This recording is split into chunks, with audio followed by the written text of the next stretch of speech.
Жетісу төріндегі Шұбарағаш ой-жайлауда Өмірзақ басы деген жер атауы сақталған. Шұбарағаш ой-жайлауды Қара Сары деген тау жотасы бөліп жатыр. Қараның асуы және Сарының сай деген жер Үйген тастағы Тентек өзенінің бойында да бар. Осыдан ақ Өмірзақ бабамыздың Жетісуда дүниеге келген балаларын неліктен Қара және Сары деп атағанын түсінетін боламыз. Осы маңда Өмірзақтың бір баласы деп айтылатын Сабаншы атымен аталған Сабаншының сайы да бар. Бір жағынан Өмірзақ ауылы неге Жоңғар алатауынан бастау алатын Лепс өзенінің басында отырды деген сауал да туындайды. Қазақтың ұғымында кім өзеннің басына ие болса, сол өзеннің барлық салалары мен төменгі ағысына дейінгі жерге иелік жасайды. 1754 жылы Жоңғар ордасы біржолата құлағанда Әбілпей сұлтан қазақтың шығыс шекарасын Ертіс пен Іленің басына дейін алып барды.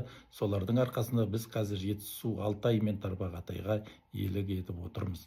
Әрине, Жетісудағы жер, су, көне молалардың атаулары нақты тарихи-географиялық сипатқа ие. Өйткені осы деректер арқылы біз Шұбартау төлеңгіттерінің Жетісудағы Әбілпей сұлтан маңына топтасқандарын нақтылай алатын боламыз.